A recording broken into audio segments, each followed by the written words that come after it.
अभिनेत्री अनुषा दांडेकर आजवर बाप माणूस जुनं फर्निचर या मराठी सिनेमातून आपल्या भेटीला आली. याचसोबत ती अनेक गोष्टींसाठी चर्चेत असते. तर आता ती चर्चेत आली आहे ती तिच्या एका पोस्टमुळे.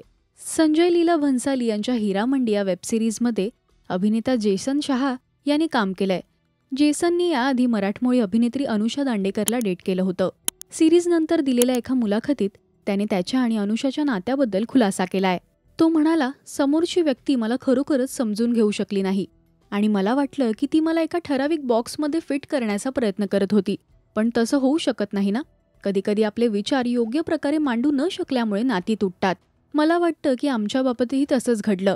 आम्ही एकमेकांशी नीट बोलू शकत नव्हतो आणि त्यामुळे आमच्यातील गैरसमज वाढले. मला वाटतं ती मला समजून घेऊ शकली नाही आणि नंतर आम्ही वेगळे झालो. ब्रेकअप नंतर माझ्यात अनेक बदल झाले. माझा कल अध्यात्माकडे वाढला. मी आता गोष्टी चांगल्या प्रकारे पाहू आणि समजू शकतो. तर सध्या अनुषाला बिग बॉस OTT 3 ची ऑफर आल्याची चर्चा आहे. त्याचे स्क्रीनशॉट अनुषाने इंस्टाग्राम स्टोरीवर शेअर केलेत आणि लिहिलंय, आता या क्षणी जर तुम्ही माझं नाव गुगल केलं तर सर्वात आधी दिसेल की मी एखाद्याला ठराविक बॉक्समध्ये फिट करण्याचा प्रयत्न करत आहे.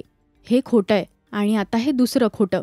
मी कोणाशीच बोलले नाहीये आणि ते मला या शोसाठी कधीच कॉलही करणार नाहीत, कारण त्यांना माझं उत्तर माहीत आहे. मला चांगलं वाटतंय की प्रत्येकाला माझं नाव वापरायचंय. मला वाटतं की मी खुश व्हायला पाहिजे. पण काय होईल जर तुम्ही सगळेच थोडं खरं बोलू लागाल? अनुषाची ही पोस्ट सध्या चर्चेचा विषय बनतेय. मराठी सिनेविश्वातील बातम्या, अपडेट्स आणि गॉसिपसाठी तुम्ही सबस्क्राईब करा राजश्री मराठी.